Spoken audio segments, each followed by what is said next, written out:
ఈ సమయంలో మనకి ఎంతో సుపరిచితులు సత్యపతి వారు శ్రీధర్ గారు దేవుని వర్తమానం అందిస్తారు. అందరూ శ్రద్ధగా దేవుని మాట్లాడుతారు.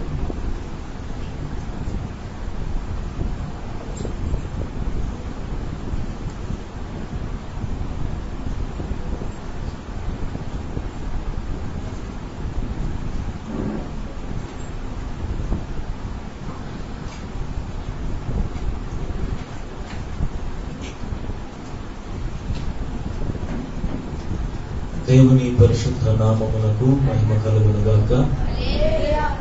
చేతులెత్తి దేవునికి స్తోత్రం చెల్లిద్దామా? హల్లెలూయా. ప్రేమతో నన్ను ఆహ్వానించినటువంటి స్థానిక సంఘ కాపరి దైవజనులు ఎలీషాయి గారికి, వారి కుటుంబ సభ్యులకును, అలాగే స్థానిక సంఘమైన మీ అందరికీ యేసుక్రీస్తు నామమున శుభవందనాలు తెలియజేస్తున్నాను. అందరికి వందనాలండి. అందరు బాగున్నారా? చాలా రోజుల తర్వాత మరలా మీ మధ్యలో నిలబడే అవకాశాన్ని ప్రభు ఇచ్చారు. మరలా ఇటు రీతిగా సంఘాలు తెరవబడతాయని, ఆరాధన జరుగుతాయని, నమ్మకాలు లేని దినాల్లోనికి వెళ్ళిపోయాం. ప్రభు నమ్మదగిన వాడిగా ఉండి తిరిగి మరలా అందరం కలిసి ఈ కోడికలు జరిగించుకోవడానికి ప్రభు సహాయం చేస్తున్నాడు. అందుకే దేవునికి స్తోత్రం చెల్లిద్దాం. హల్లెలూయా. సంతోషం. ఇప్పుడు కొద్ది నిమిషాలు దేవుని వాక్యాన్ని విందాం. వినే ముందుగా ఒక మాట. ఇక్కడ కూర్చున్న మీ అందరికీ ఏడవటం వచ్చా? నవ్వుతారిందండి. నేను అడిగిన ప్రశ్న ఏంటంటే, కూర్చున్న మీ అందరికీ ఏడవటం వచ్చా? బ్రహ్మాండంగా ఏడుస్తారు కదా. ఏ ఏ విషయాలు ఏడుస్తారు మీరు? ఏ ఏ విషయాలు ఏడుస్తారు? ఈ లోక సంబంధమైన జీవన వ్యవహారాల విషయమై మాత్రమే ఏడుస్తారా? అంతే కదా? ఒప్పుకుంటున్నారు. మీ అందరికి వందనాలమ్మా, బాగా ఒప్పుకున్నారు. అసలు దేని విషయమే ఏడవాలి మనం అనేది తెలుసా? దేని విషయమై ఏడవాలి?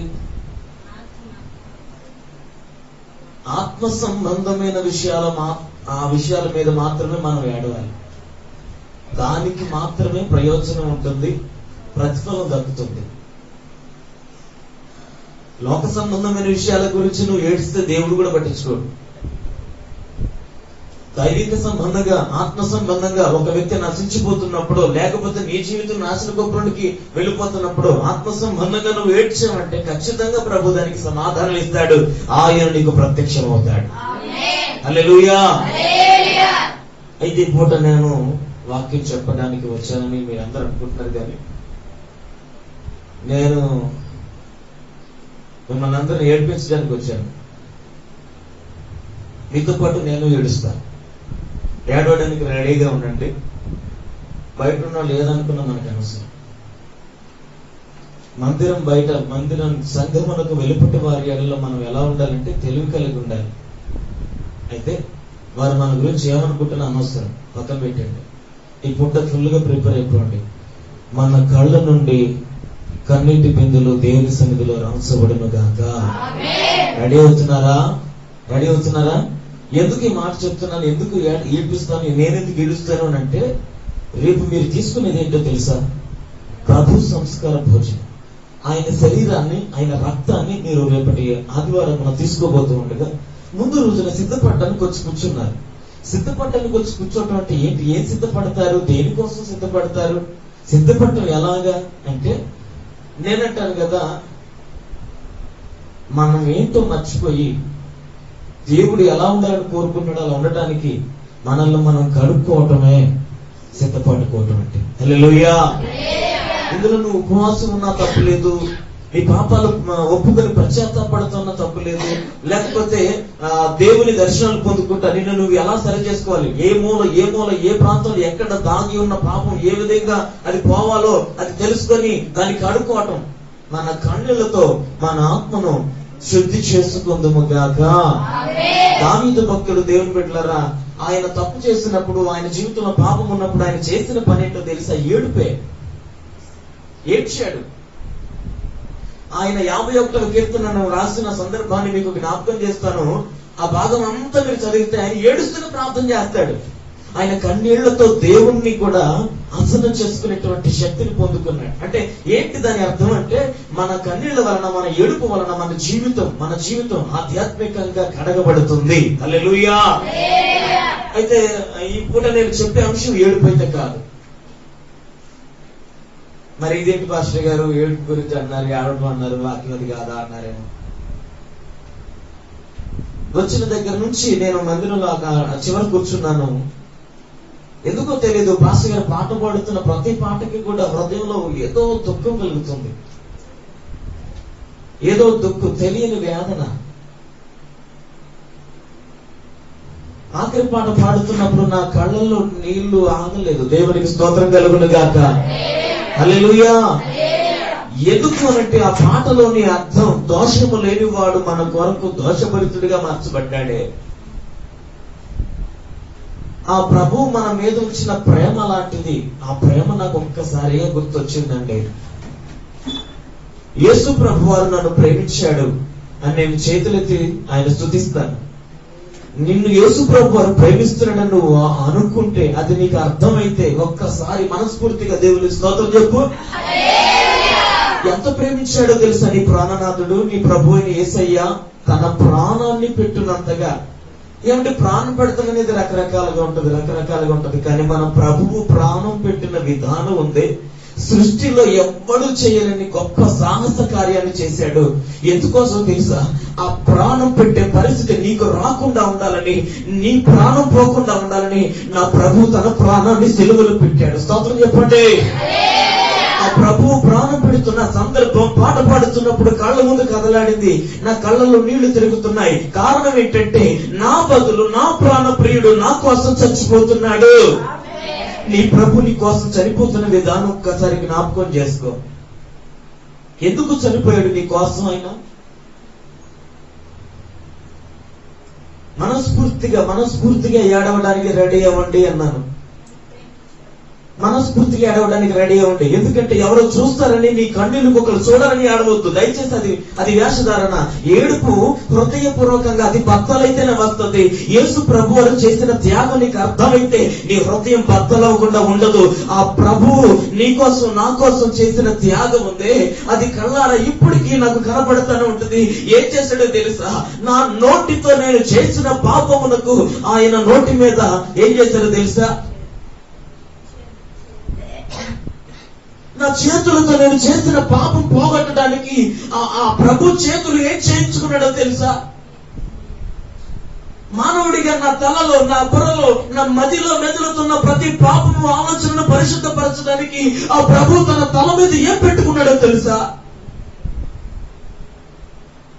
ఊరకనే రాదండి సంస్కార ఆరాధన, ఊరకనే తీసుకోకూడదు. ఏదో యాదృచ్ఛికంగా వచ్చాము కూర్చోం, ప్రతి నెల ఇది ఒక క్రమంగా పెట్టుకొని చెయ్యాలి.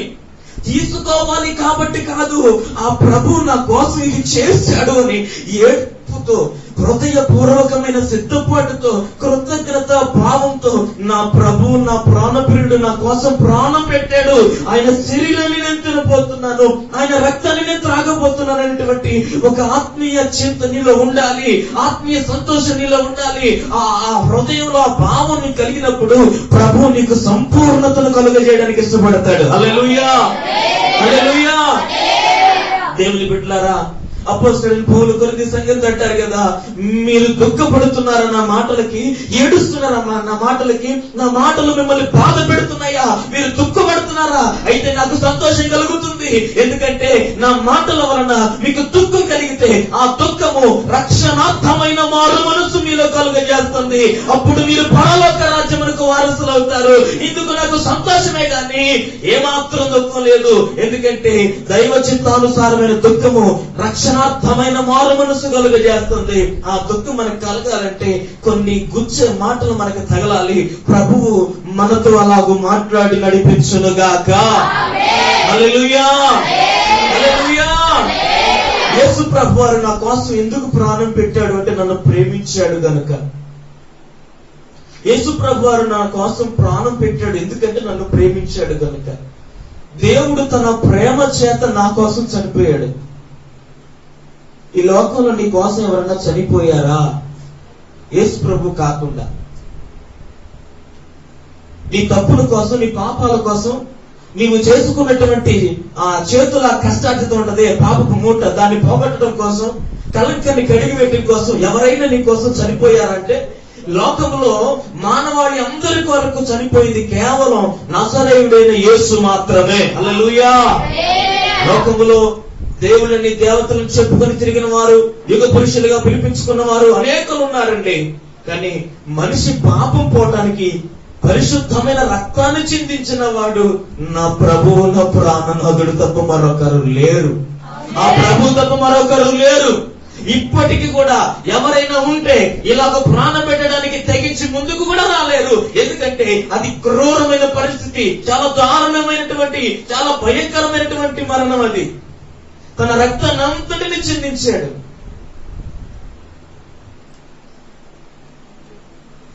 ఎవరైనా ఉన్నారా, ఎచటైనా ఉన్నారా ఇలాంటి స్నేహితుడు? ఎవరైనా ఉన్నారా, ఎచటైనా ఉన్నారా ఇలాంటి స్నేహితుడు? నా యేసయ్యా లాంటి మంచి స్నేహితుడు, ప్రాణం పెట్టిన గొప్ప స్నేహితుడు. నా యేసయ్యా లాంటి మంచి స్నేహితుడు, ప్రాణం పెట్టిన గొప్ప స్నేహితుడు. ఎవరైనా ఉన్నారా, ఎవరైనా ఉన్నారా ఇలాంటి స్నేహితుడు, ఇలాంటి స్నేహితుడు. హల్లెలూయా. మన ప్రేమ శాశ్వతం ఉండేది కాదు. మన ప్రేమ కొంతకాలమే. దేవుని బిడ్డలారా, మన జీవితంలో కొంతమంది మన బంధువులు, మన స్నేహితులు, మన కుటుంబీకులు చనిపోయారు. మనకు చాలా ఇష్టమైన వాళ్ళు. ఇప్పటికి గుర్తున్నారా? ఒక సంవత్సరం అయితే మర్చిపోతారు కదా అంతా, లేదా 2 సంవత్సరాలు మర్చిపోతారు, జీవితకాలం గుర్తు పెట్టుకోలేరు. ఎంత ప్రేమించినా మనిషి మీద మనిషికి ఉన్న ప్రేమ శాశ్వతం కాదు. కానీ నా ప్రభు తండ్రి కుడి పార్శ్వమున కూర్చొని ఇప్పటికి నీ కోసం ఏడుస్తున్నాడమ్మా, ఇప్పటికి నీ కోసం కన్నీరు పెడుతున్నాడు. తండ్రి కడుక్కుంటుంది, ఆగు నాయన. తండ్రి రక్షణ పొందుతుంది, ఆగు ప్రభువా. తండ్రి సరి చేసుకుంటుంది, ఆగయ్యా. నీ ఉగ్రత మండనే పోకు, సాతానికి ఏమాత్రం అవకాశం ఇవ్వద్దని ఇప్పటికీ కూడా తండ్రి కుడి పార్శ్వమున కూర్చున్న యేసు ప్రభు వారు తండ్రికి విజ్ఞాపన చేస్తూనే ఉన్నాడు, నీ కోసం కన్నీరు కారుస్తూనే ఉన్నాడు. ఆధ్యాత్మిక చింతన నీకుందా? నీ హృదయం బద్దలైందా? ఏడుపు ఎప్పుడు వస్తుందంటే హృదయం బద్దలైనప్పుడే. కఠినమైన బండ హృదయం ఉన్నప్పుడు అది బద్దలు కాకపోతే నీలో నుంచి వచ్చే కన్నీరు యథార్థమైనది ఎలా అవుతుంది? బైబిల్ గ్రంథంలో దేవుని బిడ్డలారా, ఆయన మనల్ని ప్రేమించాడు గనుక ఆ ప్రేమ చేత మనకు బదులుగా యేసు మరణించాడు. ఇస్సాకుకు బదులుగా గొర్రె పిల్లగా ఆయన వధించబడ్డాడు. ఇస్సాకుకు బదులుగా గొర్రె పిల్లలాగా ఆయన వధించబడ్డాడు. నీవు బ్రతకటం కోసం ఆయన మరణించాడండి. నీవు శుద్ధి అవటం కోసం ఆయన శుద్ధత లేనివాడిగా అయిపోయాడు.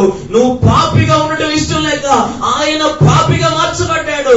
ఆ శాపాలన్నీ నీ మీద లేకుండా ఉండటం కోసం ఆయన శాపగ్రాహి అయ్యాడు. ఇదిగో ఆ శిలువ మరణం నీవు పొందకుండా ఉండాలని ఆ శిలువను ఆయన ఎక్కాడు. ఎంత దూరం వచ్చాడో, ఎన్నిసార్లు కింద పడ్డాడో, ఆయన శరీరం అంతా ఎంత దారుణంగా అయిపోయిందో. దేవుని బిడ్డలారా, నేను ఒక మాట గుర్తు చేస్తున్నాను. రేపు ఉదయం నీవు తీసుకునే ఆ రొట్టె ముక్క, కేవలం రొట్టె ముక్క ఎచ్చితే నీ బ్రతుకు, నా బ్రతుకు ఎక్కడికి వెళ్తుందో ఆలోచన చెయ్యి. అది కేవలం రొట్టె మాత్రం కాదమ్మా, నా కోసం నీ కోసం నలకొట్టబడిన యేసు శరీరం అమ్మా. అది యేసు ప్రభు శరీరం మన కోసం నాగలి చాల వల్ల దున్నబడింది. అది అవమానాన్ని భరించింది, హేళనను భరించింది, ఉమ్మి ఊసిన ఓర్చుకుంది. ఎంత దారుణంగా ముళ్ళ కిరీటాన్ని పెట్టి గుచ్చినా అది భరించింది. ఎందుకోసం అంటే ఆ బాధ నీకు లేకుండా ఉండడం కోసం నా ప్రభు బాధపడ్డాడు. హల్లెలూయా. నీ బాధ తీసుకునేటానికి నా ప్రభు బాధపడ్డాడు. ఆ ప్రభు బాధ నీ కళ్ళలో లేదా? ఆ ప్రభు బాధ నీ కళ్ళలో లేదా? ఎలా ఓర్చుకున్నాడు. చిన్న ముళ్ళు గుచ్చుకుంటే నువ్వు ఓర్చుకోను. నా ప్రభువు ఎన్ని ముళ్ళు తలలో గుచ్చుతుంటే ఓర్చుకున్నాడు. నా చెడ్డ తలంపుల కొరకే నీ తలపై ముళ్ళ కిరీటం పెట్టిరి. నా చెడ్డ తలంపుల కొరకే నీ తలపై ముళ్ళ కిరీటం పెట్టిరి. అయ్యయ్యో ఎట్లా భరించావు, అయ్యయ్యో ఎంతో అల్లాడావు, అయ్యయ్యో ఎట్లా భరించావు, అయ్యయ్యో ఎంతో అల్లాడావు. నా ప్రాణనాథా నా యేసు రాజా, నా ప్రాణనాథా నా జీవనాథా, కలువరిలో కరిగిపోతీవయ్యా, నా కొరకే నలిగిపోతీవయ్యా, కలువరిలో కరిగిపోతీవయ్యా, నా కొరకే నలిగిపోతీవయ్యా. నా చేతులతో చేసిన పాపానికే నీ చేతులలో మేకులు కొట్టివేయ్యా, నా చేతులతో చేసిన పాపానికే నీ చేతులలో మేకులు కొట్టివే. అయ్యయ్యో ఎట్లా భరించావు, అయ్యయ్యో ఎంతో అల్లాడావు, అయ్యయ్యో ఎట్లా భరించావు, అయ్యయ్యో ఎంతో అల్లాడావు. నా ప్రాణనాథా నా యేసు రాజా, నా ప్రాణనాథా నా జీవనాథా, నా ప్రాణనాథా నా యేసు రాజా, నా ప్రాణనాథా నా జీవనాథా, కలువరిలో కరిగిపోతీవయ్యా, నా కొరకే నలిగిపోతీవయ్యా, కలువరిలో కరిగిపోతీవయ్యా, నా కొరకే నలిగిపోతీవయ్యా. దేవునికి స్తోత్రం కలుగును గాక. ఆ పాట పాడుతున్నప్పుడల్లా కన్నీరు ఆగదు.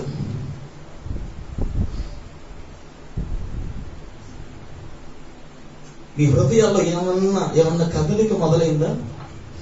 ఈ పూట నేను వాక్యం చెప్పాలనుకున్నది కేవలం ఏంటంటే మీ హృదయాల్లో ఒక కదలిక కదలాలి, ఒక కదలిక మెదలాలి. మీలో మీ హృదయం కదిలితేనే ఈ పూట నేను ఇక్కడ వచ్చినందుకు ఒక ప్రతిఫలం నాకు దక్కుతుంది.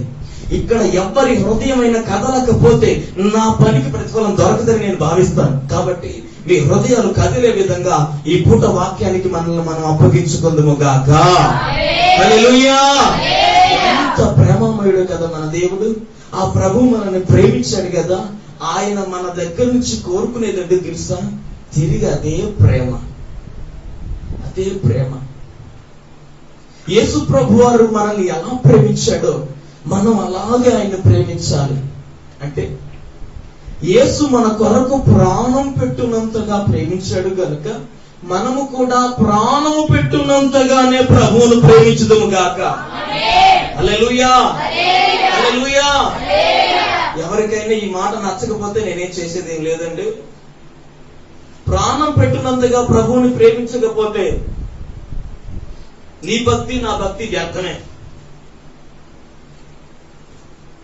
ఈ పూట ప్రజలందరూ కూడా, మందిరంలో కూడిన మనం అందరం కూడా ఒక మాట జ్ఞాపకం చేసుకోవాలి.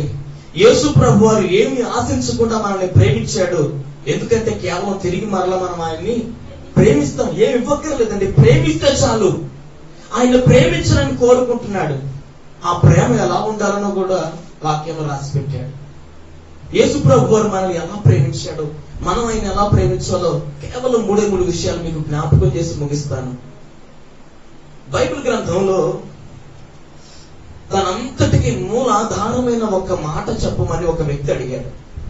బైబిల్ అంతటికి గురించి చెప్పాలంటే ఒకే ఒక మాట చెప్పమన్నాడు. ఆయన ఏమన్నాడంటే, బైబిల్ అంటే ఏం లేదంటే ప్రేమ అన్నాడు. అంతే.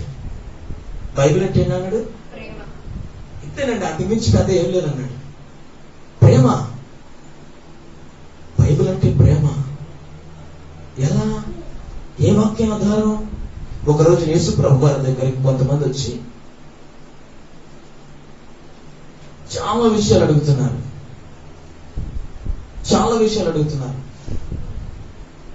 అడిగిన తర్వాత యేసు ప్రభు తిరిగి మనలో ప్రశ్న అడిగాడు. ఆ ప్రశ్నకి సమాధానం చెప్పలేక తలకిందులైపోయారు అన్నమాట వాళ్ళంతా. అయితే యేసు ప్రభువును వచ్చిన ప్రజలు అడిగిన ప్రశ్న ఏంటంటే, ధర్మశాస్త్రం అంతటికి ప్రధానమైన ఆజ్ఞ ఏది బోధకుడా అని అడిగారు. ధర్మశాస్త్రం అంతటికి ప్రధానమైన ఆజ్ఞ ఒకే ఒకటి చెప్పాలి, ఇంకో చెప్పకూడదు. ఒకటే చెప్పేశాడు, నీ దేవుడైన యెహోవాను నీవు ప్రేమించాలి, నిన్ను వలె నీ పొరుగు వారిని ప్రేమించాలి. మొదటిది దేవునికి సంబంధించింది, రెండవది మనుషులకు సంబంధించింది. 2 ఆజ్ఞలను చెప్పారు. యేసుప్రభు అన్నాడు, రెండవది కూడా మొదటి దాని వంటిదే అన్నాడు. It is equal. అంటే ఆజ్ఞ ఒకటే. 2 ఆజ్ఞలు అంటారు కదా, ఆజ్ఞ ఒకటే. శ్రేష్టమైన ఆజ్ఞ ఒక్కటే ఇచ్చాడు, ప్రేమించు, నీ దేవుణ్ణి ప్రేమించు, నిన్ను వారి నీ పొరుగు వారిని ప్రేమించు. యేసుప్రభు వారు ఇదే చేశాడు. ధర్మశాస్త్రాన్ని నెరవేర్చాడు అని చెప్పడానికి మూలాధారం ఏంటంటే, ఆయన ప్రేమ చూపించాడు. అటు తండ్రిని ప్రేమించాడు, నరుడిగా పుట్టి ఇటు మనుషులందరినీ ప్రేమించాడు.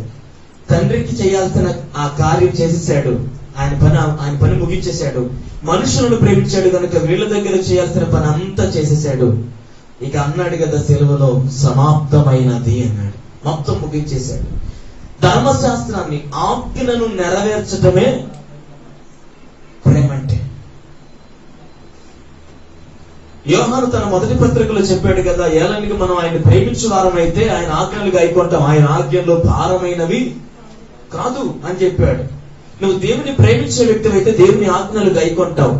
దేవుడు ఈ బైబిల్ గ్రంథంలో రాయబడిన వాక్యాల ఆధారంగానే జీవితాన్ని జీవించాడు. హల్లెలూయా. యేసు ప్రభువారు ఆయన వాక్యాన్ని నెరవేర్చడానికి వచ్చాడని చెప్పాడు. వాక్యాధారంగా బ్రతికాడు. ప్రతి చోట వాక్యమే చూపించాడు, ప్రతి చోట వాక్యమే చెప్పాడు, ప్రతి చోట దైవ వాక్కును ఆయన ఎత్తి పెట్టాడు. వాక్యానుసారంగా తన జీవిత ప్రవర్తనను కొనసాగించాడు. ఎక్కడ వాక్యాన్ని మేరడం లేదు. ఆయన సమస్తమును కలుగజేసిన వాడు, ఆ వాక్య ఆయన అయి ఉన్నాడు గనుక ఆయన ఖచ్చితంగా బ్రతికిన దేవుడు అయి ఉన్నాడు. హల్లెలూయా. వాక్యాన్ని నెరవేర్చు, ఆజ్ఞను నెరవేర్చు. ప్రభు ఇలాగూ చేసి ఆయన మనల్ని ప్రేమించాడు. దేవుని బిడ్డలారా, ఆయన మనల్ని ప్రేమించాడు అని చెప్పడానికి ఇంకో మాట ఏంటంటే, ఆ వాక్కులో ఏముందో మన ఎడల అది నెరవేర్చాడు. ఏం నెరవేర్చాడని అడిగితే బైబిల్ గ్రంథంలో ఏం రాయబడిందో తెలుసా? నీకు బదులుగా ఆయన ప్రాయశ్చిత్తం చేయడానికి సిద్ధపడ్డాడు. నీకు బదులు మరణించడానికి ఇష్టపడ్డాడు. నీ మీదకి రావాల్సిన శిక్ష ఆయన తీసేసుకున్నాడు. ఒక రోజున నేను ఖాళీగా కూర్చున్నప్పుడు బైబిల్ చదువుతూ ఉండగా మత్తయి సువార్త, మార్కు సువార్త, లూకా సువార్త, యోహాను సువార్తల ఆ ధ్యానం చేస్తూ ఉన్నప్పుడు జరిగిన సంఘటనలన్నీ ఒక్కసారి నాకు జ్ఞాపకం వస్తూ ఉన్నాయి అన్నమాట. యేసు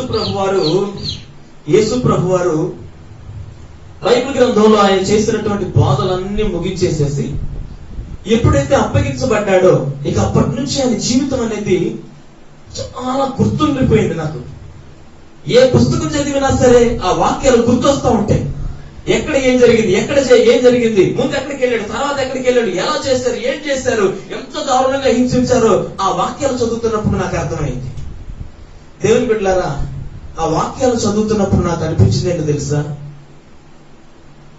నా బ్రతుకు బరబ్బా లాంటి బ్రతుకు అయ్యిందే, నాలాగే ఇంకొకటి ఉండకూడదు అనే రోషం నాకు కలిగింది. ముందు నమ్మలా యేసు ప్రభుని, ముందు అంగీకరించాలా యేసు ప్రభుని దేవుడిగా, ముందు తెలుసుకోవాలా. అతడి బ్రతుకంతా దొంగ బ్రతుకే. అమ్మా నేను ఇలా అంటున్నాను, తప్పును అనుకోమాకండి. నాది దొంగ బ్రతుకే. ఒక రకంగా చెప్పాలంటే తప్పించుకుంటా తిరగటం అనేది దొంగ లక్షణం. చెయ్యాల్సిన దాన్ని చేయకుండా ప్రభు ధనాన్ని దొంగిలించడం కూడా. దొంగిలించడం ఏంటేంటి? దశభాగం తీగిపోవటమే.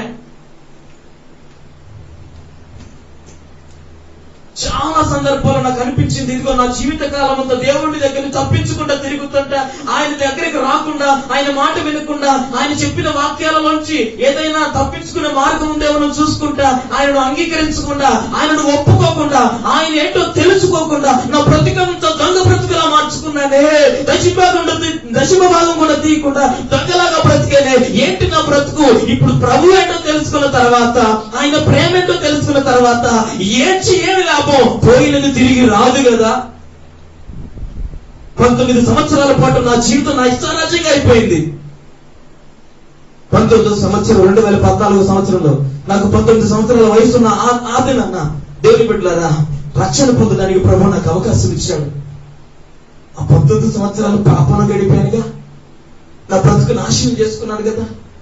దేవుని అంగీకరించలేదు కదా. బాల్య తిరుమలైందే సృష్టికర్తలు స్మరణకు తెచ్చుకోమంటే నా బ్రతుకు బాల్యం అంతా పాడు చేసుకున్నాను కదా. ఇది దొంగ బ్రతుకు కాదా?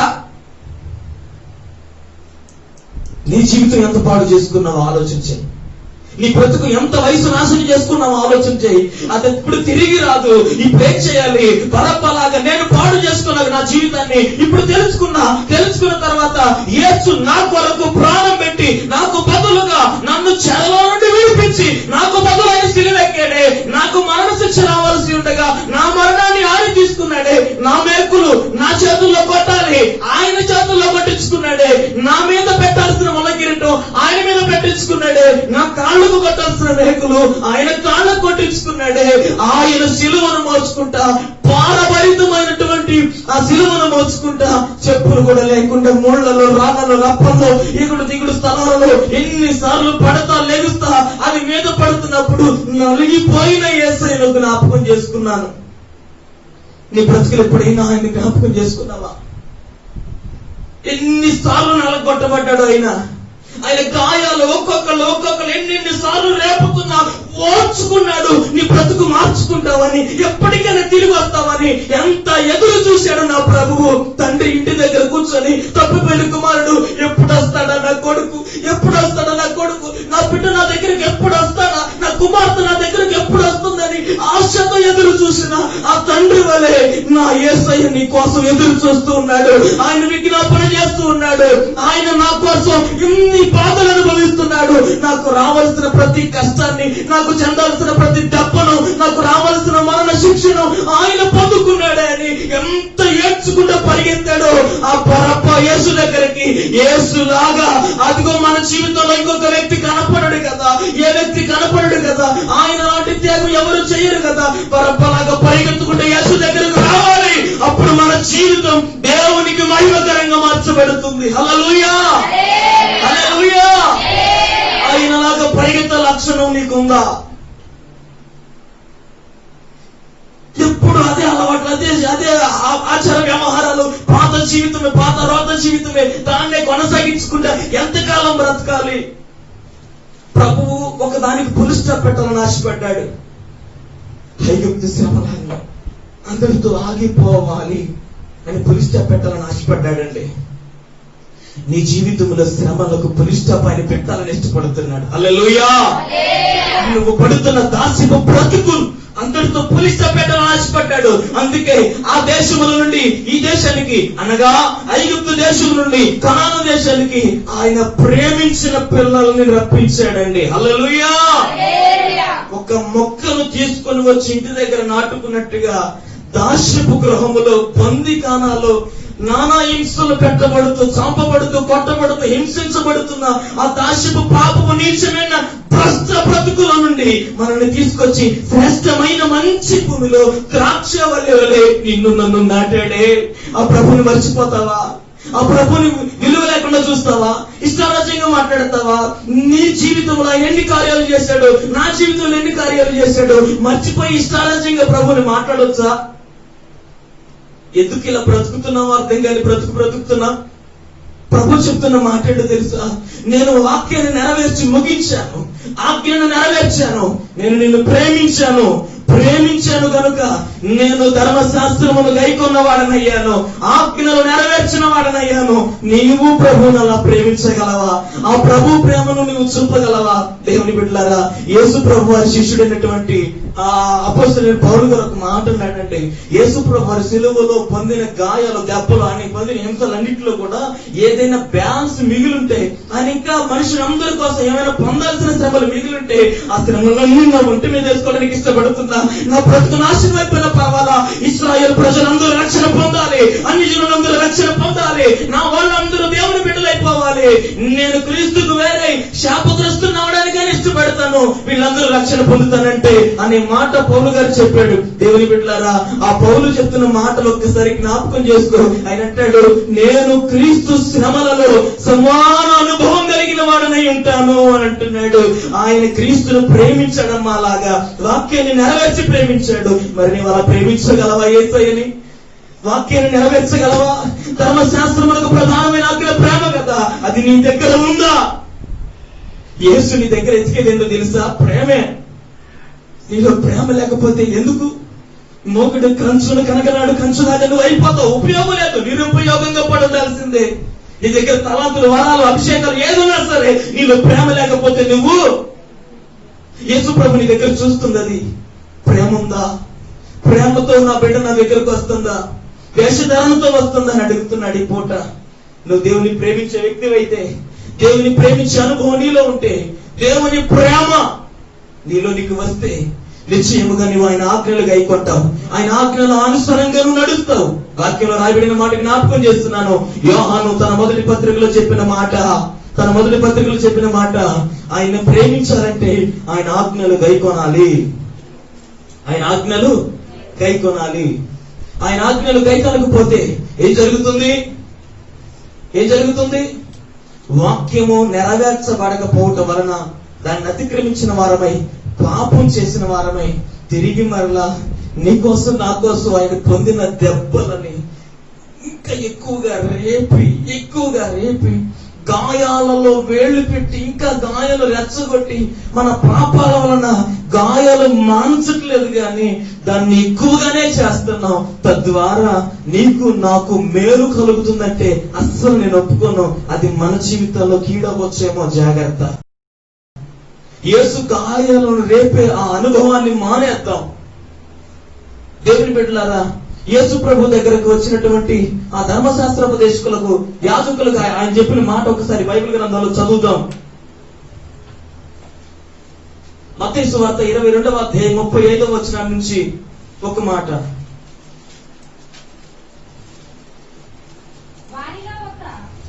మత్తయి సువార్త 22వ అధ్యాయం 35వ వచనం నుండి,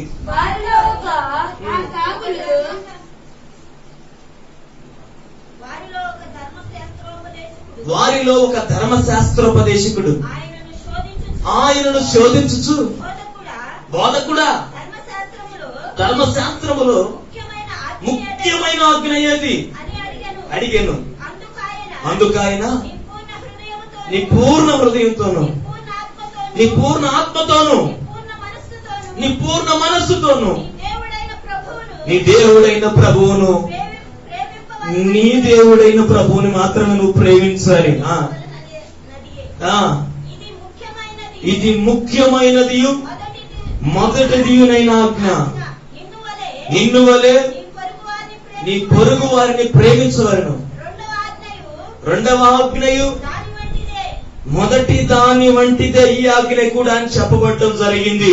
దేవుని బిడ్డలారా, చదవండి. ఈ రెండు ఆజ్ఞలు ధర్మశాస్త్రం అంతటికి, ప్రవక్తలకును ఆధారమై ఉన్నది. దేవునికి స్తోత్రం కలుగును గాక. ధర్మశాస్త్రములకు, ప్రవక్తల కంటే పాత నిబంధన గ్రంథం అంతటికి ఏది ఆధారమై ఉందంటే ప్రేమ. కొత్త నిబంధనకి ఏది ఆధారం అంటే యేసు ప్రభు వారు ప్రేమ స్వరూపుగా ఈ లోకానికి వచ్చాడు కనుక కొత్త నిబంధన కూడా ప్రేమకు గుర్తుగా మిగిలిపోయిందంటే బైబిల్ అంతా కూడా ప్రేమే.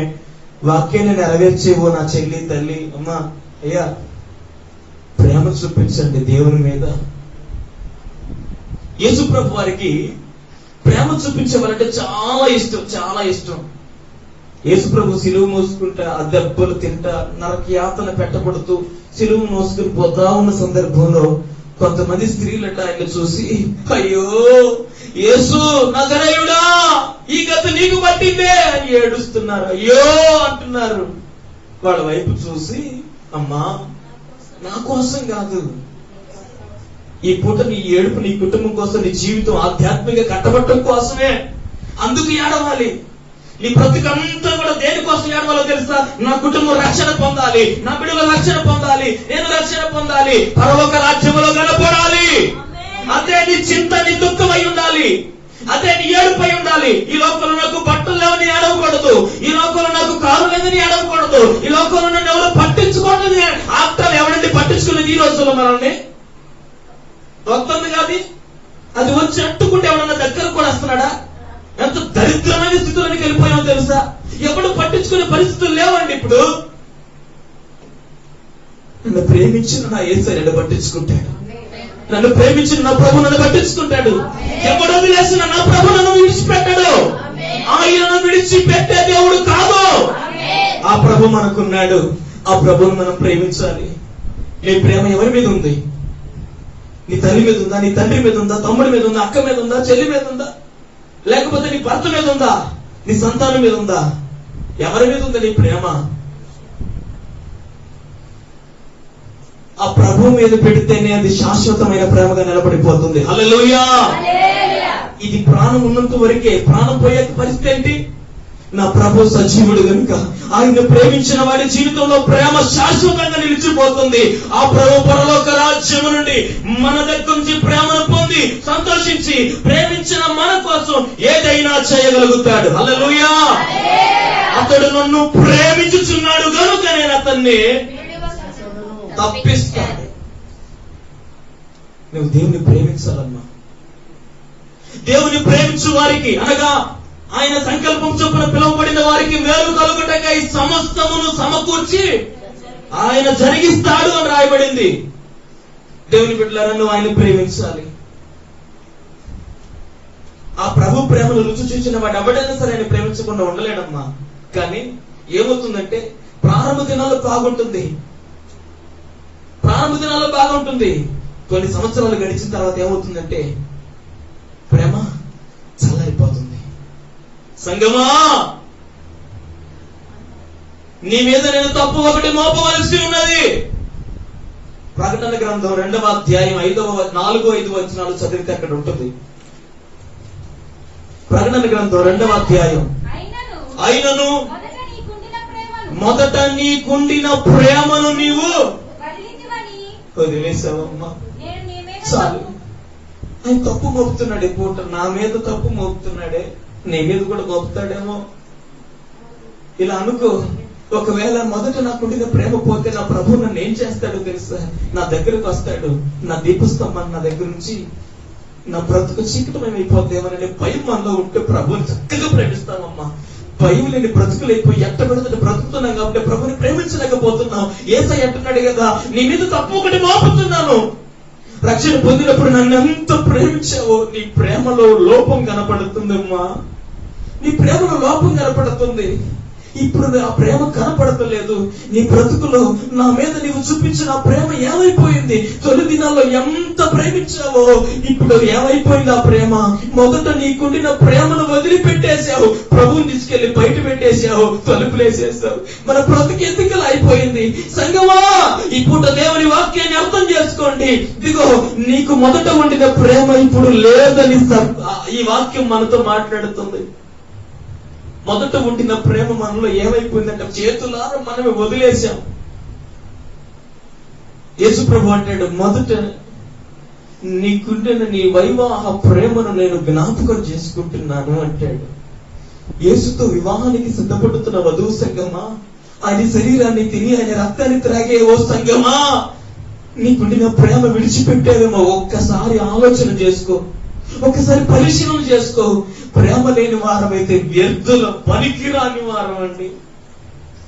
ఆ ప్రేమ మనకు కావాలి. యేసు ప్రభు ప్రేమించాడమ్మా. రోమపత్రిక 5వ అధ్యాయంలో 3 విషయాలు రాస్తాడు. ఆయన మనల్ని ఎలా ప్రేమించాడో ఒక మాట మనం చదవగలిగితే, అయితే దేవుడు, ఆ వచనం చెప్తారమ్మా, 5వ అధ్యాయం రోమపత్రిక 8వ వచనం ఉన్న మాట, అయితే దేవుడు మన ఎడల తన ప్రేమను వెల్లడిపరిచాడట. ఎలాగంటే పాపిగా ఉండగానే నన్ను ప్రేమించాడమ్మా నా యేసయ్య.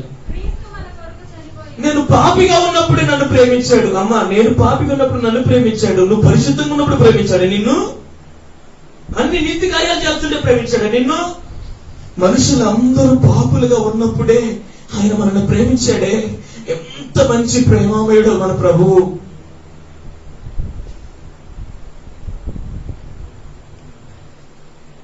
ఒకవేళ మనము దేవుని ప్రేమను పొందలేకపోతే ఏమైపోయాడో తెలుసా? పాపులకు జీతం ఏంటి? మరణం. అంటే ఏదది? 2వ మరణం. పాపులందరూ పోయిందా 2వ మరణంలోనికి? దేవుడు మనల్ని ప్రేమించకపోతే పాపులుగానే ఉంటే పోయేది అక్కడికే కదమ్మా. కానీ నువ్వు అక్కడికి వెళ్ళటం నా ప్రభుకి ఇష్టం లేదు. ఆ నరకానికి వెళ్ళటం నా ప్రభుకి ఇష్టం లేదు. ఆ యాతనలను ఉండటం నా ప్రభుకి ఇష్టం లేదు. ఎందుకంటే నీ మీద నా ప్రభు ప్రేమ పెట్టాడు. హల్లెలూయా, హల్లెలూయా.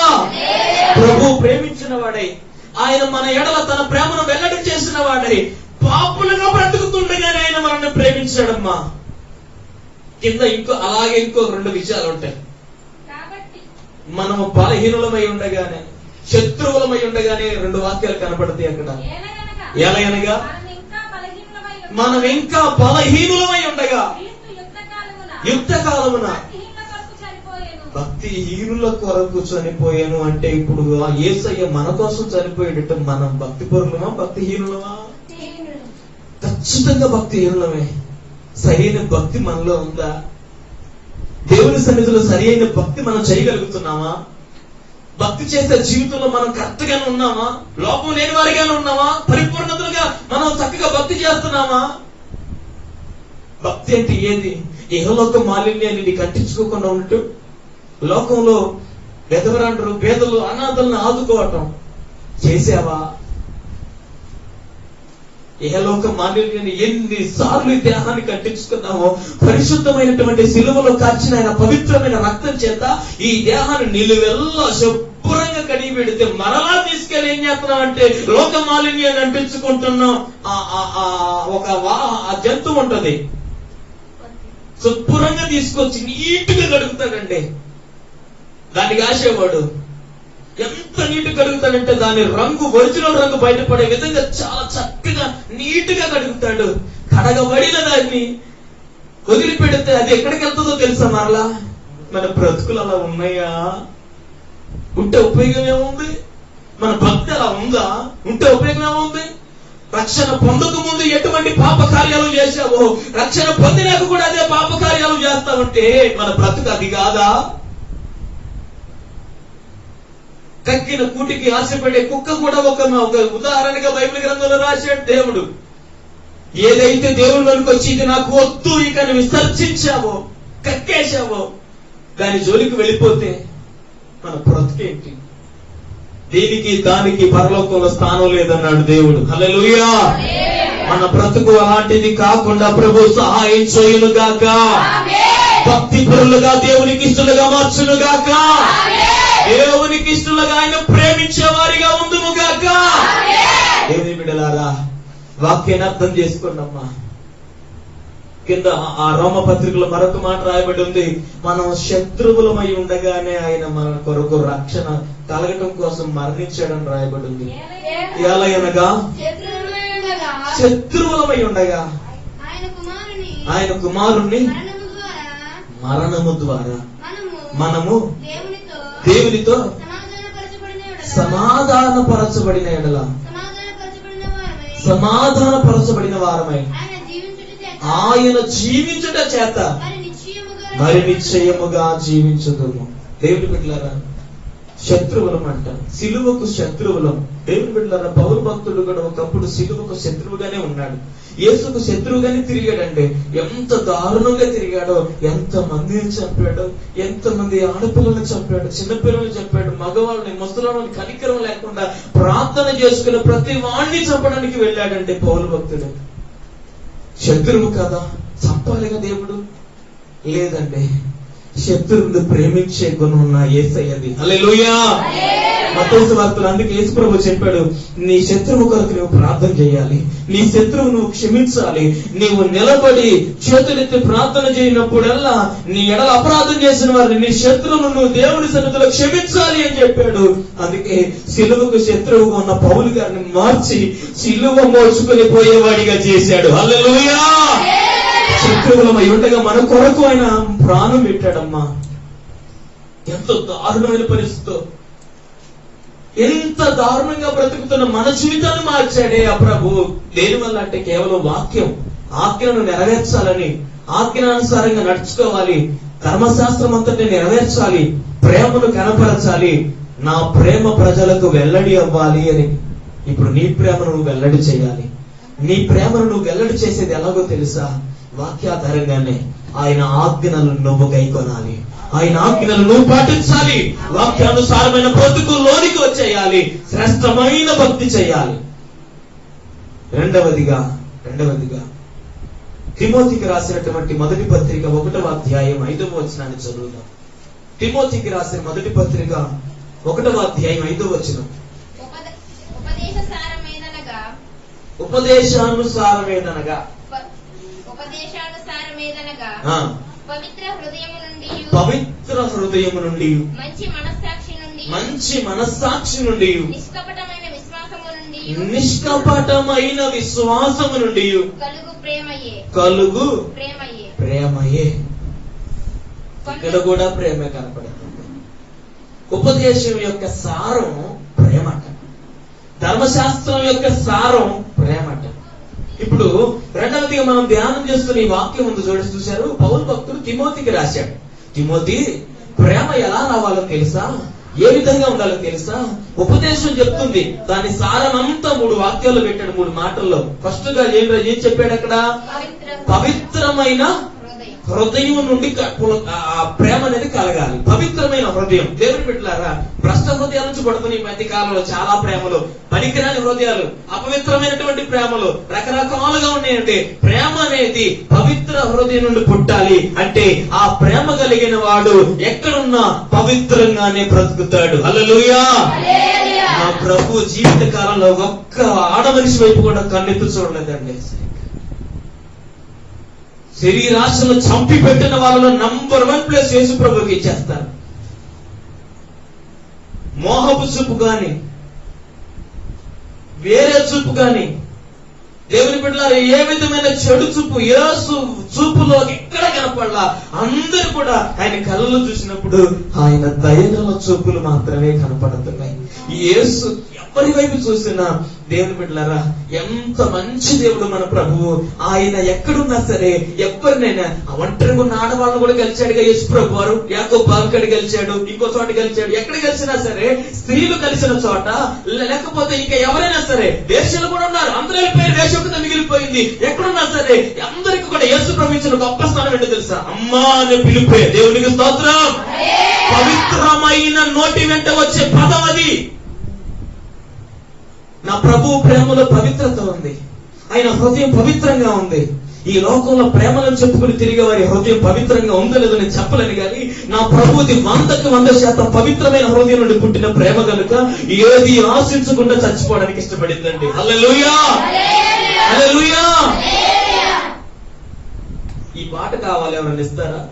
ఎవరైనా ఉన్నారా, ఎచ్చటైనా ఉన్నారా ఇలాంటి స్నేహితుడు?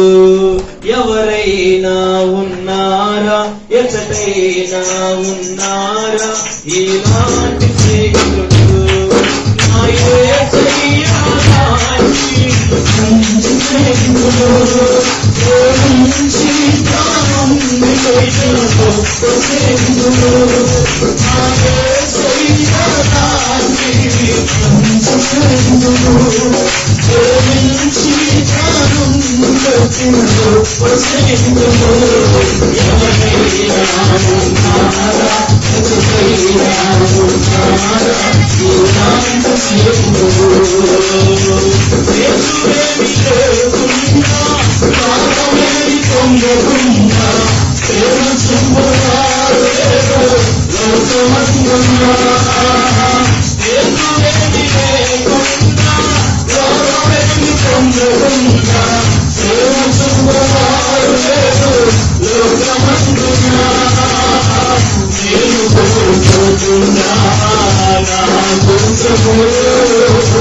తనకు తాను చేసినాడు నేను కోరుకుంటున్నా తనకు తాను చేసినాడు.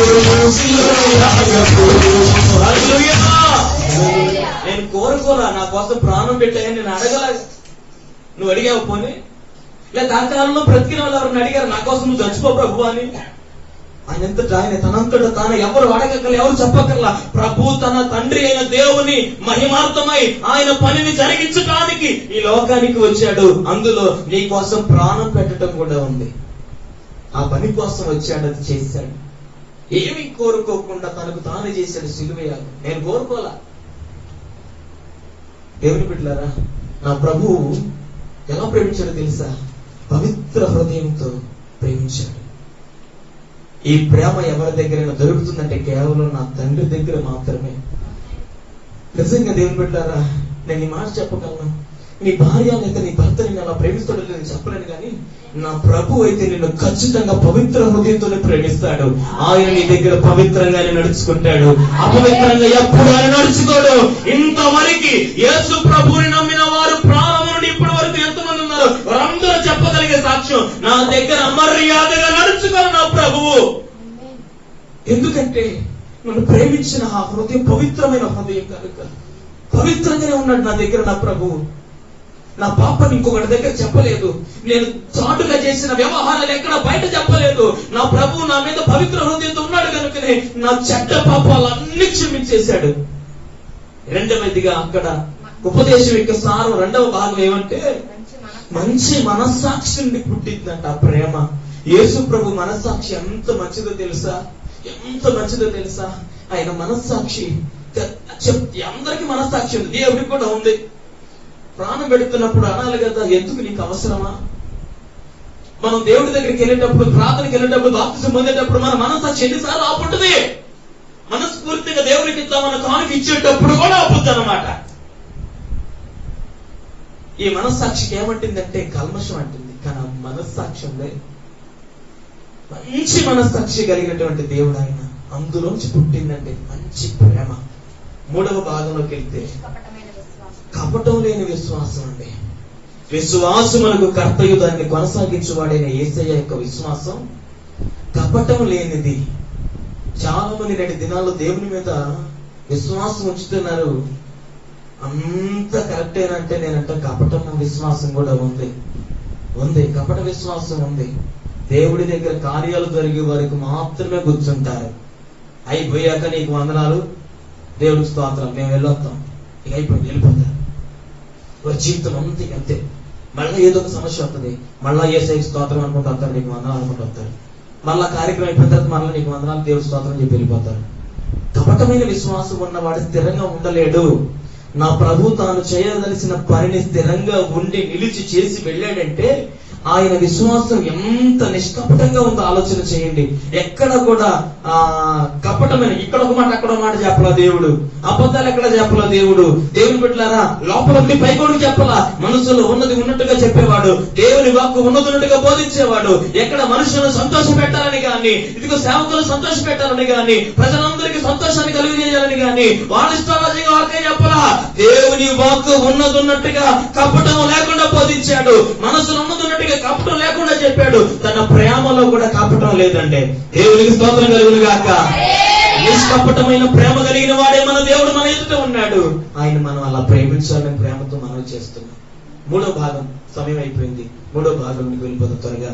అది కొరింథీయులకు రాసిన మొదటి పత్రిక 13వ అధ్యాయం 11వ వచనం.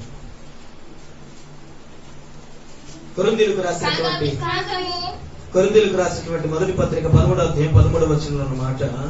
కాగా విశ్వాసము, నిరీక్షణ, ప్రేమ ఈ మూడును నిలుచును. వీటిలో శ్రేష్టమైనది ప్రేమయే. దేవునికి స్తోత్రం కలుగును గాక. హల్లెలూయా. ఆయన అంటాడు కదా అక్కడ శ్రేష్టమైంది ప్రేమ. యేసు ప్రభు వారు విశ్వాసము, నిరీక్షణ కలిగిన వాడు, ప్రేమ కలిగిన వాడు. మనం కూడా విశ్వాసం, ప్రేమ, నిరీక్షణ కలిగిన వారమై ఉండాలి. అయితే మొట్టమొదటిగా ఆయనకి ఇచ్చే పేరేంటంటే ప్రేమామయుడు అని కదా. ఆయన ప్రేమామయుడు అని రాయబడింది. ప్రేమ కలిగిన వాడే, ప్రేమించాడు కాబట్టి ఈ లోకానికి వచ్చాడు. దేవుడు ఈ లోకముని ఎంతో కాగా తన అద్వితీయ కుమారుడిగా పుట్టిన వారి యందు విశ్వాసం వచ్చి ప్రతివాడు చెప్పండి అమ్మా, వాక్యమే కదా, చెప్పండి. నశింపక నిత్య జీవానికి వెళ్ళడానికి ఆయన ప్రేమించాడు. నరకానికి పోవడానికి ఇష్టం లేక మనం నిత్య జీవానికి పోవాలని ఆశ ఉంది కాబట్టి మనల్ని ప్రేమించాడు ఆ ప్రభు. అయితే అది శ్రేష్టమైనదిగా పెట్టాడు. హల్లెలూయా, హల్లెలూయా. ఎన్ని చేసినా సరే ఆ అధ్యాయం అంతా మీరు చదివి ఉంటారు చాలా సార్లు. అధ్యాయంలో ఫస్ట్ నుంచి చదువుకుంటూ వస్తే పౌలు భక్తుడు ఎంత చక్కగా చెప్తాడు. ఎన్ని ఉన్నా, అన్య భాషలు మాట్లాడగలిగిన, అభిషేకాన్ని తెంచగలిగిన, అర్థం చెప్పగలిగిన, ప్రవచనాలు చెప్పగలిగిన, కృపావరాలున్నా, స్వస్థపరచు వరం ఉన్నా, ఎన్ని గారడీలు చేయగలిగిన ప్రేమ లేని వాడనైతే ఎక్కడున్నాయి కదా. శ్రేష్టమైనది ప్రేమ. నువ్వు దేవుణ్ణి ప్రేమిస్తే అది శ్రేష్టమైనదిగా ఎంచబడుతుంది, శ్రేష్టమైన బలి అర్పణగా ఎంచబడుతుంది. ప్రభు నిన్ను కోరుకుంటుంది ఏంటంటే నీ దగ్గర నుంచి ప్రేమ శ్రేష్టమైన దానిగా ఇవ్వాలి. నేనంటాను కదా, ఇప్పుడు మొదటిగా కయ్యూను హేబేలు ఉన్నారండి, అర్పణ తీసుకొచ్చారు. ఎవడెవరు మనసు ఎలా ఉందో దేవుడికి తెలుసు కదా, అంతే కదా. మందిరానికి వచ్చేవాడు మనసు ఎట్టుందో పాస్టర్ గారికి తెలియపోవచ్చు, దేవుడికి తెలుసు కదా. కాబట్టి ఆయన హృదయం అంతటిని కూడా పరిశీలించే దేవుడు కదా, హృదయం అంతటిని పరిశోధించే దేవుడు కాబట్టి ఆయనకు అన్ని తెలిసిపోతాయి. కాబట్టి ఒకటి తీసుకొచ్చాడు, రెండోడు తీసుకొచ్చాడు. పెద్దోడు తెచ్చింది నచ్చలేదు, రెండోడు తెచ్చింది నచ్చింది. బలి అర్పణ నచ్చడం కాదు, ఇచ్చే మనస్సు ప్రభువుకి నచ్చింది. హల్లెలూయా, హల్లెలూయా. హేబేలు దేవుణ్ణి ప్రేమించి తెచ్చాడు అర్పణ. శ్రేష్టమైంది కనపడింది హేబేలు దగ్గర. వాడి మనస్సులో దేవుని నిండా ప్రేమ ఉంది. నీ మనసు నిండా దేవుని ప్రేమ పెట్టుకుని దేవుని కోసం ఏదైనా చెయ్యి. 2 రూపాయలు వేసినా సరే ఘనంగా ఎంచుతాడు నా ప్రభువు. 2 కాసులు వేసిన ఆవిడ అట్టేసిందో తెలుసు, దేవుని మీద కానుక. మనసు నిండా ప్రేమ పెట్టుకొని శ్రేష్టమైనది అమ్మ ఆవిడ దగ్గర ఉంది, అదే కదా, ఇంకేం లేదు కదా, ఏమి లేదు కదా, ఉన్నదంతా వేసేసింది కదా. మనం కూడా శ్రేష్టమైన దాన్ని అర్పించాలి. మందిరంలోకి తీసుకొచ్చే ప్రతి కానుకైనా, ప్రతి అర్పణైనా శ్రేష్టమైన దానిగానే ప్రేమిస్తూ ప్రేమతో అర్పించాలన్నమాట. అప్పుడు అది దేవుని దృష్టికి అంగీకరించబడుతుంది, నీ అవసరాన్ని తీరుస్తుంది. ప్రభు తన ప్రేమను మీ ఎడల మరలా వెల్లడిపరుస్తాడు. దేవుని బిడ్డలారా, నేను ఇలా నమ్ముతాను, what you do lord do the same. ఇది నా ఫిలాసఫీ. మరి ఎవరైనా పెట్టారో తెలియదు ఇంత ముందు. What you do lord do the same అంటే అర్థమైందా? నువ్వేం చేస్తావో ప్రభు నీకు అలాగే చేస్తాడు. మనస్ఫూర్తిగా ఎక్కువగా నువ్వు ప్రేమించు దేవుణ్ణి, దేవుడు నిన్ను అలాగే ప్రేమిస్తాడు. ఎంత ప్రేమిస్తే అంత ప్రేమిస్తాడు. నువ్వు ఎంత ప్రేమిస్తావో దేవుణ్ణి అంతగా దేవుడు నిన్ను హెచ్చిస్తాడు, అంతగా ప్రేమిస్తాడు. ఆ ప్రేమను కోరుకుందాం, పోగొట్టుకోవద్దు, నాశనం చేసుకోవద్దు, వేస్ట్ చేసుకోవద్దు సమయాన్ని కూడా. ప్రభు సన్నిధిలో ప్రేమ పూర్ణమైనటువంటి యేసు ప్రభు ప్రేమను పొందుకుందాం. ఆ ప్రేమను పొంది పరలోక రాజ్యాన్ని చేరదాం. దేవుని బిడ్డలారా, మనం దేవుని ప్రేమిస్తే ఆ ప్రేమ ఇది ఆజ్ఞ, దేవుడిచ్చిన ఆజ్ఞ నెరవేర్చినట్టు. రెండవదిగా దేవుని ప్రేమించడం ఉపదేశం యొక్క స్థానాన్ని గైకొన్నట్టు. దేవుని ప్రేమించడం శ్రేష్టమైనది ప్రభుకి ఇవ్వటం అన్నమాట. కనుక మనం అంతా కలిసి దేవుని సన్నిధిలో అలా ప్రభుని ప్రేమిద్దాం. అందరూ చిన్న ప్రార్థన చేసుకుందాం, కళ్ళు మూసుకోండి, అలాగే కళ్ళు మూసుకోండి. అలా చేద్దాం. ప్రభు సన్నిధిలో ప్రేమమైనటువంటి ప్రభువుని ప్రేమిస్తూ ఈ విధంగా ముందుకు నడుద్దాం. మన కోసం ఆయన దెబ్బలు తిన్నాడు, కష్టపడ్డాడు, ఏడ్చాడు, దెబ్బలు తిన్నాడు, రోతమైనటువంటి మాటలు అనిపించుకున్నాడు, ముఖం ఉమ్మించుకున్నాడు, పిడిగుతులు తిన్నాడు. ఇదిగో బట్టలన్నీ తీసివేయబడి వాడే శిలువలో నడుస్తున్నాడు. నా ప్రభువు చేసిన ఆ యాగాన్ని ఒక్కసారి జ్ఞాపకం చేసుకో. నా వస్త్రహీనత తీసివేయడానికి ఆ ప్రభు వస్త్రహీనుడయ్యాడు. నా దరిద్రాన్ని పోగొట్టడానికి ఆయన దరిద్రుడయ్యాడు. నా పాపాన్ని తీసివేయడానికి ఆయన పాపగ్రాహి అయ్యాడు. నా దోషాలు కొట్టువేయడానికి ఆయన దోషభరితుడిగా ఎంచబడ్డాడు. సిలువ మారు మీద నేను ఎక్కవలసి ఉండగా నా కొరకు ఆయన ఎక్కాడు.